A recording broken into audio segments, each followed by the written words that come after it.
अस्सलाम वालेकुम dear students, मैं आप लोगों को मैथमेटिक्स 3 के 10th लेक्चर में खुशामदीद कहता हूँ। आज हम डिस्कस करेंगे मैथमेटिक्स 3 यानी कि एडवांस अलजबरा का लेक्चर नंबर 3। तो ये हम आई एन हेस्टेंस की बुक टॉपिक्स इन अलजबरा से डिस्कस करते हैं, जो कि इसका सेकंड एडिशन है। तो लास्ट टाइम हम ये डिस्कस कर रहे थे कि सब ग्रुप क्या होता है, और इसी तरह से ये डिस्कस कर रहे थे कि प्रिंसिपल जो है वो काउंटिंग प्रिंसिपल क्या है, और एट द एंड अब आज हमने डिस्कस करना है नॉर्मल सब ग्रुप एंड कोशेंट ग्रुप्स। तो ये क्या होते हैं ये आज डिस्कस करेंगे। सबसे पहले नॉर्मल सब ग्रुप की ही डेफिनेशन ले लेते हैं। तो नॉर्मल सब ग्रुप वो सब ग्रुप होता है जिसमें वो पहले से वो सब ग्रुप भी हो, जैसे n है ये सब ग्रुप भी हो। जी का सब ग्रुप होने के लिए क्या शर्त है कि वो खुद ग्रुप भी हो और दूसरे नंबर पे under same binary operation group भी हो और सबसेट भी हो। तो n सबसेट भी है और इसी तरह से खुद ग्रुप भी है। दूसरे नंबर पे नॉर्मल के लिए क्या होगा कि ये कंडीशन सेटिस्फाई करता होगा एवरी जी के लिए, स्मॉल जी जो कि कैपिटल जी का एलिमेंट है उसके लिए small n belong to n, यानी कि उस सब ग्रुप में से कोई ऐसा स्मॉल n भी बिलोंग करता हो जिसको अगर g इंटू n इंटू जी इन्वर्स किया जाए तो ये बिलोंग कर रहा हो उसी सब ग्रुप में से, यानी कि n में से बिलोंग करता हो, तो उस हम सब ग्रुप को नॉर्मल सब ग्रुप कहेंगे। तो इसी तरह से इक्वलेंटली एक डेफिनेशन है कि G N into G inverse अगर लिया जाए तो ये हमारे पास भी, यानी कि पूरे का पूरा n अगर दरमियान में लिख दिया जाए तो अगर ये हमारे पास एग्जिस्ट करता हो तो यानी कि ये small n belong to n के लिए, तो then this is the normal subgroup. तो ये सबसेट किसका होना चाहिए? ये सबसेट होना चाहिए कैपिटल N का, यानी कि ये कैपिटल N में से बिलोंग करता हो ये पूरे का पूरा, यानी कि उसका सबसेट हो, उसके एलिमेंट उसी के एलिमेंट हों, यानी कि सारे एलिमेंट इसके भी एलिमेंट हों N के भी। तो इसी तरह से एक आसान सा लेमा है, N is a normal subgroup. अगर N नॉर्मल सब ग्रुप होगा तो इफ़ एंड ओनली इफ़ की कंडीशन क्या है कि अगर वो नॉर्मल सब ग्रुप है तो g into N into G inverse किया जाए तो वो बराबर होगा n के। तो यानी कि ये n के बराबर होगा फॉर एवरी स्मॉल g के लिए। छोटा सा एक लेमा है तो जिसका हमारा प्रूफ इस सिलेबस में नहीं इंक्लूड किया गया, तो लेकिन ये है कि आपने जहन में रखना है। तो इसी तरह से इसके बाद है order of an element. Order of an element क्या होता है कि इस पहले हमने डिस्कस किया order of group. Order of group ये था कि number of elements in G is called the order of group. Now the order of an element क्या होता है? आर्डर ऑफ एन एलिमेंट हमारे पास उस एलिमेंट ए का जितनी दफ़ा आपस में ऑपरेट किया जाए और आइडेंटिटी आंसर आ जाए, यानी कि ए को m टाइम हमने मल्टीप्लाई किया, यानी कि ए रेज़ टू पावर m हो गया, तो अगर ये आइडेंटिटी आ गया और ये लीस्ट पॉजिटिव इंटीजर, छोटे से छोटा पॉजिटिव इंटीजर, ये m जो होगा वो ऑर्डर ऑफ दिस एलिमेंट कहलाएगा, इस एलिमेंट का ऑर्डर कहलाएगा। उस सूरत में कि जब वो आपस में ऑपरेट हो m टाइम, अगर एडिशन का ग्रुप है तो ऐड किया जाए m टाइम, और इसी तरह से अगर मल्टीप्लिकेशन का ये जो ग्रुप सामने हमें नज़र आ रहा है, अगर मल्टीप्लिकेशन का ग्रुप है तो a raise to power m, यानी कि a मल्टीप्लाई हो m टाइम, तो इस तरह से इस m को हम कहेंगे ऑर्डर ऑफ दिस एलिमेंट। तो ऑर्डर ऑफ एलिमेंट, या इसको एक और लफ्ज़ यूज़ करते हैं कि पीरियड ऑफ a, ये पीरियड ऑफ a भी कहलाता है। तो इसी तरह से order infinite, a is infinite order कब होगा? जब कोई हमारे पास ऐसा इंटीजर एग्जिस्ट ही ना करे जिसको हम आपस में ऑपरेट करें, इंटीजर कोई ऐसे नंबर ऑफ़ एलिमेंट ना, यानी कि ऐसे टाइम्स ना एग्जिस्ट करता हो कि वो आइडेंटिटी आ जाए। तो no such integer exist, we say that A is infinite order, तो ये इन्फिनिट ऑर्डर कहलाएगा। तो इसी तरह से इसकी अब नोटेशन क्या होती है? नोटेशन ए ओ ऑफ ए लिखा जाता है, ओ इंटू ए, जिस तरह से ये लिखा हुआ है इसी तरह से फॉर ऑर्डर ऑफ ए, इसको ऑर्डर ऑफ ए कहा जाता है। तो इसी तरह से ये भी हम बात जहन में रखेंगे। तो टू इंटीजर्स अगर u और v हों इसी तरह से, तो u v डिवाइड करता हो तो u इज़ कॉल्ड, तो इसको हम ऐसे पढ़ते हैं, जो लास्ट में हमने डिस्कस भी किया था कि u is a divisor of v, तो u डिवाइड्स v, तो इसका मतलब है u is a divisor of v। तो अभी एक छोटी सी क्रॉलरी है जिसका हम प्रूफ भी देखेंगे। तो ये है if G is a finite group. Finite group मतलब ये कि इसमें element finite number of element है। ये बात जहन में रखनी है कि फाइनाइट नंबर ऑफ़ एलिमेंट है तो इसका मतलब है फाइनाइट ग्रुप कहलाता है। तो इसके बाद एंड A कोई एलिमेंट है इस G का, तो A रेज़ टू पावर यानी कि A raise to power order of G किया जाए तो वो हमेशा आइडेंटिटी आएगा किसका, फाइनाइट ग्रुप का। फाइनाइट ग्रुप का अगर ऑर्डर है तो A raise to power order of G किया जाए, यानी कि अगर सपोज डैट हमारे पास एक G सेट है, जो कि ग्रुप है, सपोज डैट सबसे छोटा ग्रुप ले लेते हैं जो हम अक्सर कंसीडर करते हैं। इससे अलावा अकेला आइडेंटिटी वाला भी ग्रुप होता है, 1 और -1 एक ग्रुप ले लेते हैं।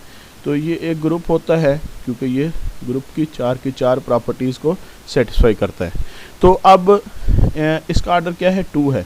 अगर 1 रेज़ टू पावर 2 लिया जाए यानी कि इस G के ऑर्डर की पावर, तो वो आइडेंटिटी ही आएगा। -1 रेज़ टू पावर 2 लिया जाए तो वो भी 1 यानी कि आइडेंटिटी ही आएगा, और इसी तरह से। तो ये हम एग्जाम्पल के तौर पर तो ये प्रूफ हो गई ये चीज़, ये स्टेट। लेकिन इसका प्रूफ अगर यहाँ पे देखें तो प्रूफ क्या होता है, order of A divides the order of G।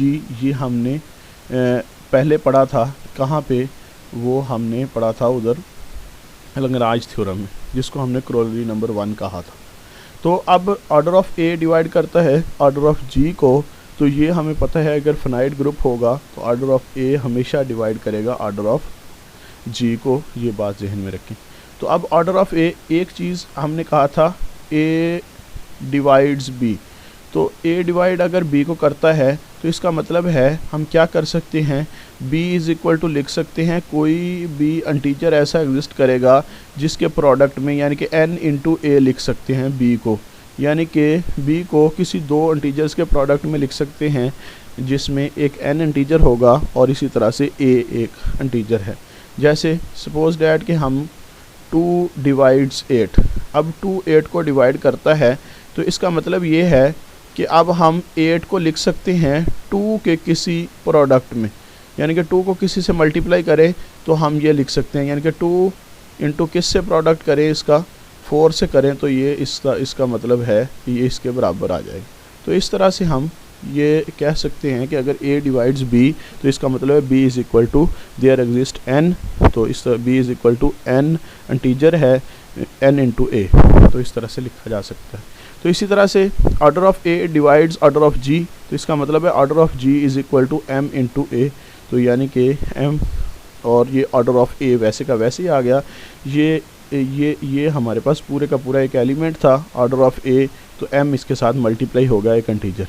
तो अब हम इस ऑर्डर ऑफ G की जगह पे m into order of A लिख सकते हैं, तो वही हमने किया। तो ऑर्डर ऑफ G की जगह पे, यहाँ पे ऑर्डर ऑफ G की जगह पे order A raise to power m into order of A लिख दिया। तो अब ये है, ये प्रोडक्ट में है तो इसको होल की पावर में भी लिखा जा सकता है, बिल्कुल लिखा जा सकता है। तो ये इस तरह से लिख दिया। अब A को ऑर्डर ऑफ A की पावर में लिया जाए तो डेफिनेशन क्या कहती थी, A raise to power m वहाँ पे क्या था, ऑर्डर था, यानी कि ऑर्डर ऑफ A m ही था, तो m की शक्ल में, तो वो किसके बराबर था, ये आइडेंटिटी के बराबर था। ये आपने ऑर्डर की डेफिनेशन में हमने अभी पढ़ा कि A raise to power m, और m वहाँ पे ऑर्डर था, यहाँ पे m कोई इंटीजर लिया गया है, तो A raise to power order of A, तो ये आइडेंटिटी आ गया E raise to power m, यानी कि आइडेंटिटी की पावर जितनी मर्जी लेती जाए, आइडेंटिटी को आपस में जितने मर्जी टाइम ऑपरेट किया जाए तो वो आइडेंटिटी ही आंसर आता है। तो इसका मतलब है ये आइडेंटिटी आ गया। तो इस तरह से ये एक प्रूफ हो गया इसका कि अगर हमारे पास फाइनाइट ग्रुप हो तो इसका मतलब है कि हम A raise to power order of G करें तो वो आइडेंटिटी के बराबर आंसर आएगा। इसको पहले हमने एग्जांपल के ज़रिए से देखा, फिर इसी तरह से हमने इसका प्रूफ किया। आसान सा प्रूफ था, तो सिर्फ डिवीजन एल्गोरिदम लगाया हमने। तो डिवाइड कर रहा हो तो इसका मतलब रिमाइंडर 0 होता है, तो A डिवाइड्स B, इसका मतलब B is equal to n into A लिख सकते हैं। तो इसी तरह से एक छोटा सा थ्योरम है, जिसको हम आलर थ्योरम भी कहते हैं, आलर करोलरी भी कहते हैं, या सिंपली आलर भी बोला जाता है। If n is a positive integer, n कोई पॉजिटिव इंटीजर है, and a is a relatively prime, a relatively prime है। रिलेटिवली प्राइम क्या है? इनका GCD 1 है, ग्रेटेस्ट कॉमन डिवाइज़र 1 है।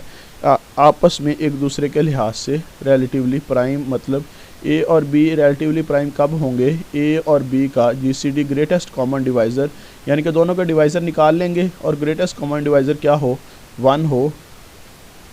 इनका कॉमन डिवाइज़र ग्रेटेस्ट 1 हो तो इसका मतलब है कि ये रिलेटिवली प्राइम है। तो अगर ये GCD इनका 1 हो, और इसी तरह से दूसरे नंबर पे क्या कहा कि पॉजिटिव इंटीजर n हो, a is relatively prime to n के लिहाज से ये a जो है वो रिलेटिवली प्राइम हो, यानी कि a और इसी तरह से इसका GCD n के साथ लिया जाए तो वो बराबर किसके आए? 1 के बराबर है। ये GCD की अलामत है, ये हम जो ऑर्डर पेयर की शक्ल में लिख देते हैं, तो ये greatest common divisor of these two numbers कहलाते हैं। तो then a raise to power 5 of n किया जाए, 5 ऑफ यहाँ पे आलर 5 कहलाता है, इसको हम आलर 5 बोलते हैं। तो 5 ऑफ n क्या होता है? लास्ट में हमने लास्ट टाइम पढ़ा भी था। ये आलर 5 ऑफ n ये होता है कि जितने भी हमारे पास इसके हमारे पास डिवाइज़र जो हैं वो उनकी तादाद आती है, यानी कि n के जितने भी n से छोटे डिवाइज़र्स हैं सब की तादाद क्या है? तो वो 5 ऑफ n कहलाता है। तो a raise to power 5 of n किया जाए तो वो कांग्रेंट होगा 1 के मॉड n के लिहाज से, यानी कि मॉड n कांग्रेंट होगा। तो इस तरह से ये एक छोटा सा थ्योरम है, ये हम इसका प्रूफ देखते हैं। तो सबसे पहले करोलरी 2 क्या कहती थी, जो लास्ट में अभी हमने पढ़ा कि ऑर्डर ऑफ यानी कि a raise to power order of g लिया जाए तो वो बराबर आइडेंटिटी के होता है। ले लिए लास्ट में हमने पढ़ा कि अगर a की पावर ही क्या ले ली जाए? ऑर्डर ऑफ g ले लिया जाए, यानी कि number of element in g ले लिया जाए, तो वो बराबर किसके आएगा? आइडेंटिटी के आएगा। अभी थोड़ी देर पहले प्रूफ किया। तो इस तरह से अब वो हमें करोलरी क्या कहती है। अब हम उस करोलरी को यूज़ करने के लिए सबसे पहले तो हम क्या करते हैं? 1 should be replaced by a। तो हमने क्या किया? Order to apply corollary to 1 should replace a, तो इसको हमने a के साथ रिप्लेस कर दिया। तो by its remainder on the division of n, तो डिवीजन बाई n जब डिवाइड करें n से तो वो हमारे पास क्या आए? डिवीजन पर n रिमाइंडर इसका रिमाइंडर आए। तो a से रिप्लेस कर दिया, a रिमाइंडर हो किसका? डिवाइड करने पर, n पर डिवाइड करने पर। तो अब इस तरह से हमने सबसे पहले करोलरी 2 को यूज़ करना है। तो इस तरह से अब if n should be prime, अगर n प्राइम भी हो सकता है। m प्राइम नंबर कौन सा होता है? जिसके डिवाइज़र 2 हों, यानी कि एक 1 हो, एक वो इटसेल्फ हो। तो ये भी बात ज़हन में रखनी है, 1 प्राइम नंबर नहीं होता। तो 2 से 1 से ग्रेटर दैन सारे नंबर वो प्राइम नंबर कहलाते हैं उस सूरत में जब हमारे पास वो 1 उसका डिवाइज़र हो और इसी तरह से इटसेल्फ वो अपने आप का डिवाइज़र हो। तो p अगर वो प्राइम नंबर है तो हमने कहा कि ये p प्राइम नंबर है, तो इसका मतलब है आलर 5 फंक्शन लेंगे तो वो p-1 आएगा। कैसे आएगा? तो ये हम देख सकते हैं।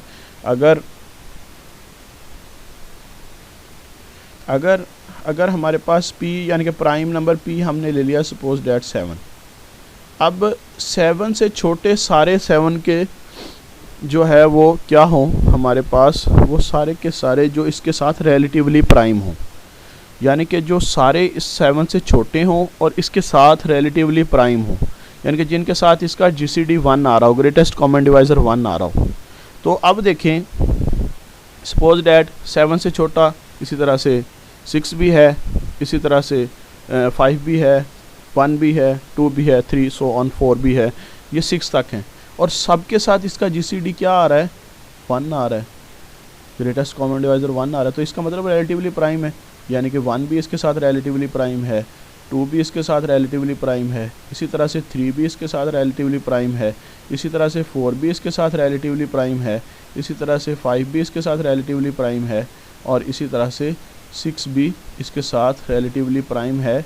तो देख सकते हैं p-1 यानी कि जितना p था प्राइम नंबर था उससे कम उसके जो है रिलेटिवली प्राइम नंबर्स आए।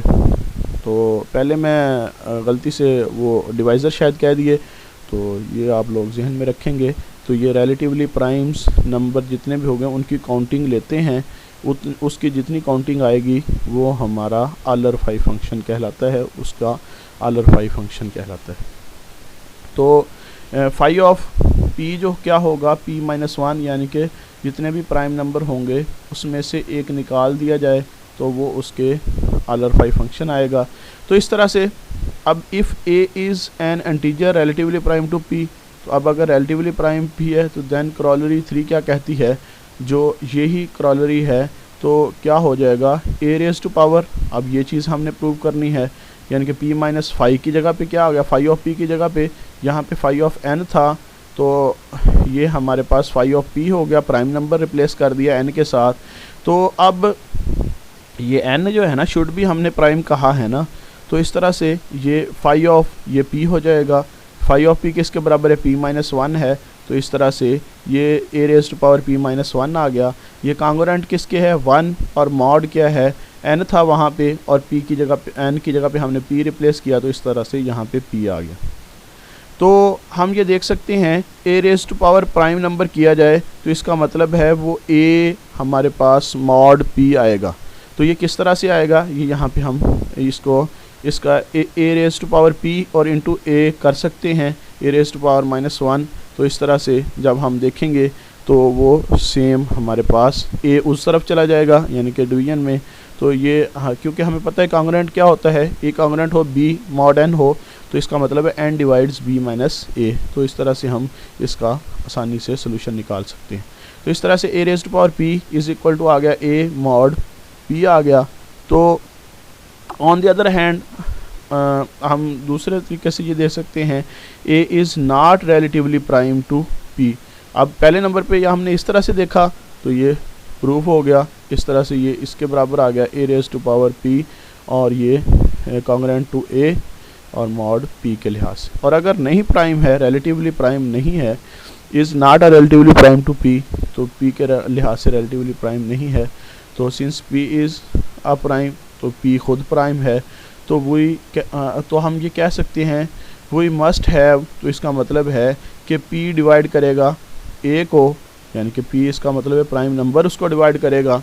तो जब इसका मतलब है वो रिलेटिवली p के साथ प्राइम नहीं है तो इसका मतलब है वो उसको डिवाइड करेगा।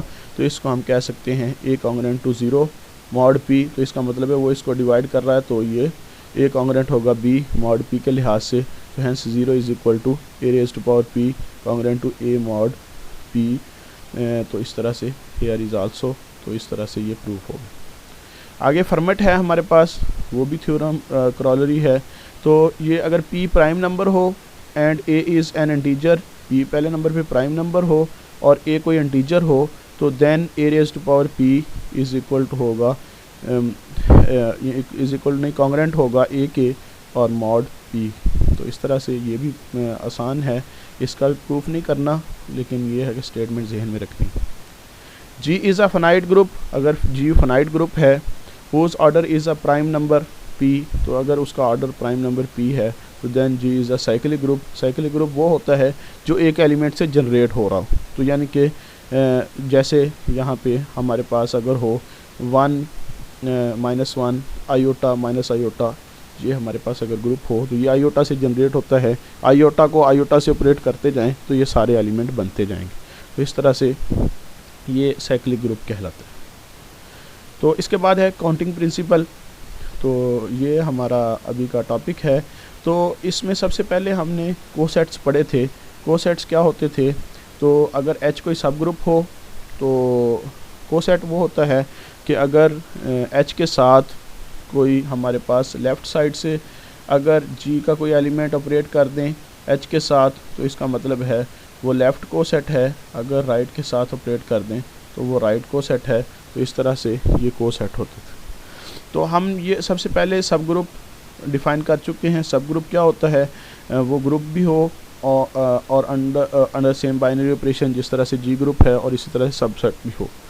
ए कोई जी का एलिमेंट है तो then H A consist of all the elements where H belong to, तो इस तरह से ये हमारे पास, तो then consist of number of elements in G, तो ये कंसिस्ट करेगा किस पर, of all the elements in G of the form H A, तो ये सारे के सारे ऐसे एलिमेंट्स पर कंसिस्ट करेगा जिसमें एच इंटू ए, यानी कि ये इसके नंबर ऑफ एलिमेंट जितने जी के थे इतने ही इस तरह की फॉर्म में एलिमेंट इसमें एग्जिस्ट करेंगे। Let us generalise this notation, अगर हम इसको जनरलाइज करें तो जी इंटू के कर दी, एच इंटू के कर दिया, तो एच इंटू के ये दोनों के दोनों सब ग्रुप ले लिए, तो अगर ये दोनों सब ग्रुप हैं जी के तो एच इंटू के, एक्स हमारा जी का एलिमेंट ले लिया और एक्स इज़ इक्वल टू क्या है, एच इंटू के है, सच डैट, और स्मॉल एच बिलोंग कर रहा है कैपिटल एच से और स्मॉल के किससे बिलोंग कर रहा है, कैपिटल के से, तो इस तरह से ये एच इंटू के आ गया हमारा। तो इसके लिए एक एग्जांपल देखते हैं। तो ये एक जनरलाइज फॉर्म है हमारे पास एच इंटू के की, जो कि हमने जनरलाइज नोटेशन में लिख दिया। तो इसके बाद ये बातें जहन में रखने वाली हैं, तो अगर कोई बात समझ ना आए तो बेटे आप लोग पूछ लेंगे।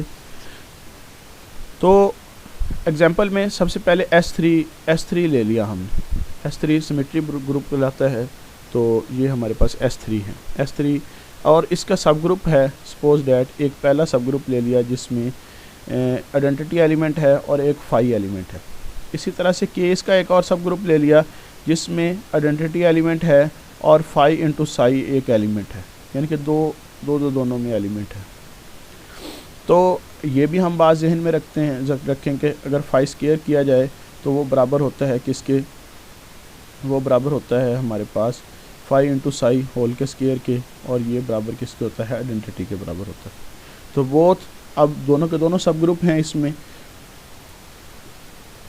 तो अब हम इसके बारे में क्या कहेंगे कि एच इंटू के ये क्या सब ग्रुप है या नहीं, तो ये कैसे पता चलेगा कि ये सब ग्रुप है या नहीं। तो using the definition of this, तो एच इंटू के की डेफिनेशन अगर यूज़ की जाए तो इसका मतलब है इसके एलिमेंट कौन कौन से बनेंगे, पहला आइडेंटिटी बनेगा क्योंकि इसका इसके साथ अगर ऑपरेट हो तो आइडेंटिटी आ जाएगा, ये इसके साथ ऑपरेट हो तो ये हमारे पास फाई साई आ जाएगा, ये एलिमेंट आ जाएगा। इसी तरह से पहले एलिमेंट को पहले से ऑपरेट किया, फिर पहले को अगले के दूसरे से ऑपरेट किया, फिर इसी तरह से पहले सेट के दूसरे एलिमेंट को पहले से ऑपरेट किया तो ये फाई आ गया, फिर इसी तरह से पहले के पहले एलिमेंट को उसके पहले सेट के दूसरे एलिमेंट को दूसरे सेट के दूसरे एलिमेंट से ऑपरेट किया तो ये हमारे पास फाई स्क्वायर और साई आ गया, ये इस तरह से।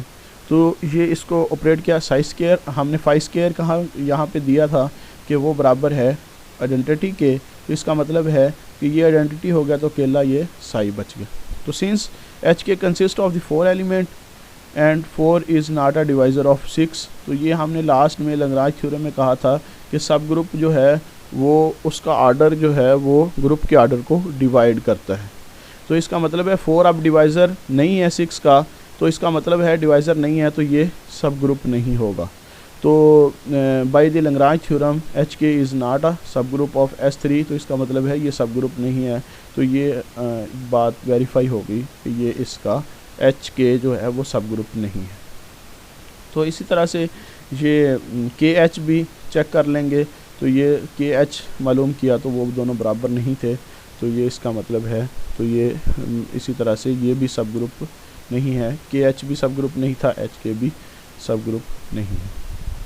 तो एच के कब सब ग्रुप होगा जी का, if and only if H K is equal to K H हो, अगर ये दोनों बराबर हो जाएं तो वो सब ग्रुप होगा।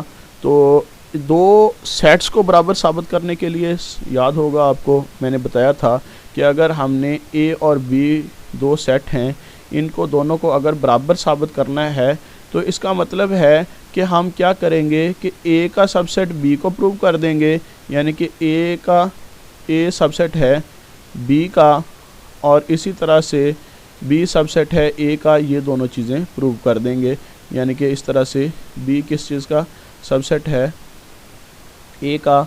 अगर ये दोनों चीज़ें हम प्रूव कर देते हैं तो इसका मतलब है ये हम कह सकते हैं कि ये दोनों सेट्स इक्वल हैं।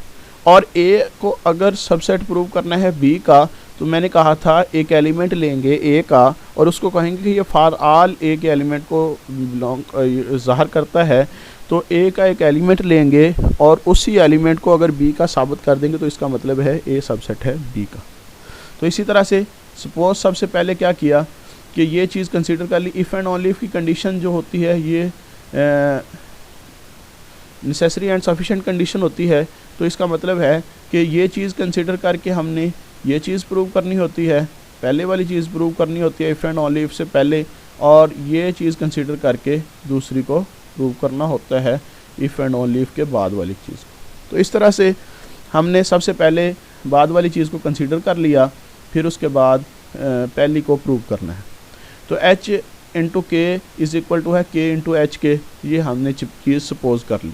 तो अब क्या किया हमने, अब हमने ये चीज़, तो अब इसको हमने सब ग्रुप साबित करना है कि h इंटू के जो है वो सब ग्रुप है g का। सब ग्रुप के लिए वही a इंटू बी इनवर्स जो है वो अगर बिलोंग कर जाए h से तो इसका मतलब है वो सब ग्रुप है।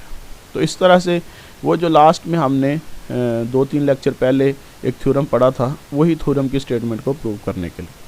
तो या हम दो तरीक़ों से, यानी कि क्लोज्ड भी अंडर मल्टीप्लिकेशन और इसी तरह से हम एडिशन के लिहाज से भी प्रूव कर दें, तो इन्वर्स प्रूव कर दें अंडर मल्टीप्लिकेशन, और एडिशन के लिहाज से अगर क्लोज्ड प्रूव कर दें, एडिशन के लिहाज से कह रहा हूँ, यानी कि क्लोज्ड प्रूव कर दें तो, और इन्वर्स प्रूव कर दें, तो ये दो प्रॉपर्टीज़ के लिहाज से, तो इस तरह से हम कह देते हैं कि ये सब ग्रुप है। तो इसी तरह से एक स्मॉल h कैपिटल H का एलिमेंट है, स्मॉल k कैपिटल K का एलिमेंट है, तो ये h इंटू के किसका एलिमेंट होगा, तो ये हमारे पास k capital K into H का एलिमेंट होगा।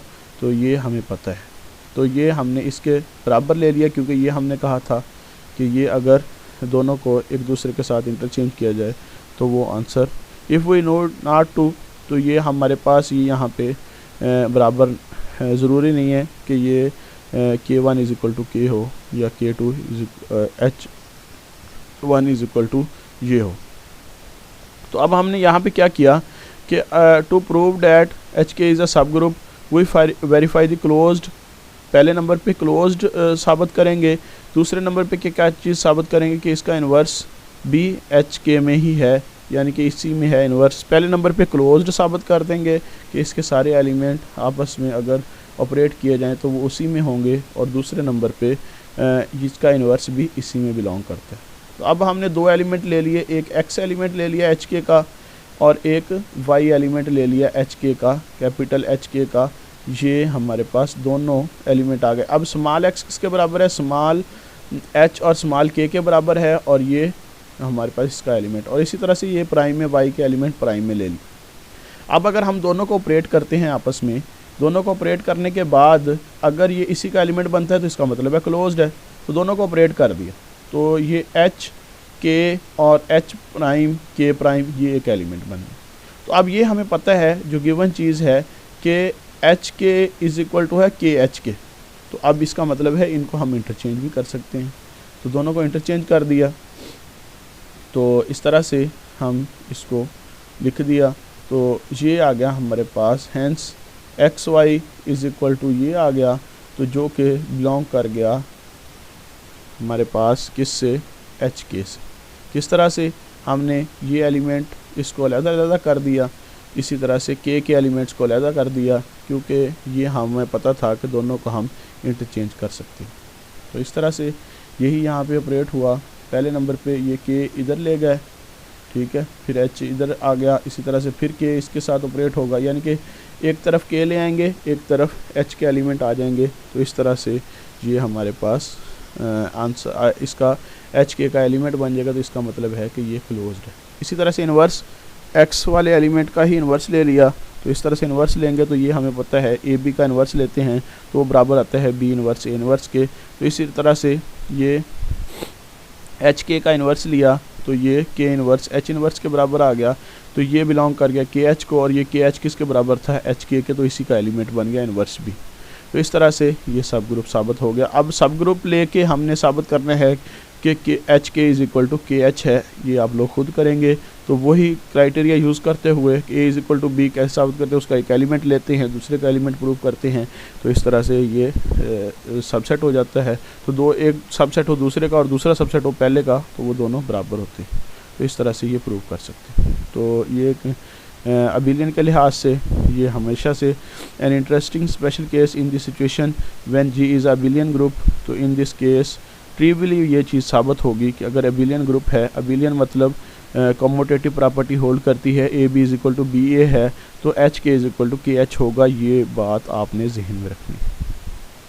फिर उसके बाद है एक क्रॉलरी है छोटी सी, कि अगर एच और के सब ग्रुप ऑफ अबिलियन ग्रुप हों तो then H K is a सब ग्रुप ऑफ जी, तो ये भी सब ग्रुप भी होंगे, ये भी बात जहन में रखनी है।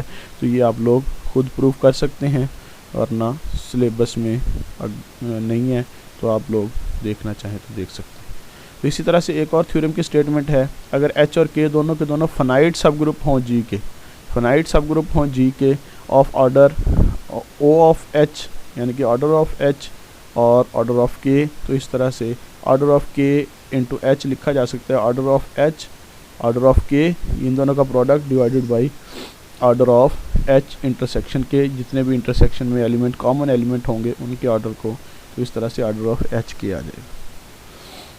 तो इसके बाद है नॉर्मल सब ग्रुप एंड क्वोशंट। नॉर्मल सब ग्रुप लास्ट में हमने पढ़ा था क्या होता था। नॉर्मल सब ग्रुप उस सब ग्रुप को कहते थे जिसमें हमारे पास क्या हो, अगर जी का कोई स्मॉल जी लिया जाए, जी का एलिमेंट जी इंटू एन और इंटू जी इनवर्स किया जाए, तो ये क्या हो, ये भी कैपिटल एन का एक एलिमेंट हो, ये बिलोंग करता हो कैपिटल एन से। तो इस तरह से कैपिटल एन क्या था, वो नॉर्मल कहलाएगा। वो ऑलरेडी सब ग्रुप तो था ही, नॉर्मल सब ग्रुप कहलाएगा अगर ये वाली कंडीशन सेटिस्फाई करता हो। या दूसरे नंबर पे हमने कहा था G into capital N into G inverse किसका सबसेट हो, एन का सबसेट हो। अगर हम सेट लेंगे तो इसका मतलब वो सबसेट होगा, अगर एलिमेंट लेंगे तो वो उससे बिलोंग करता हो।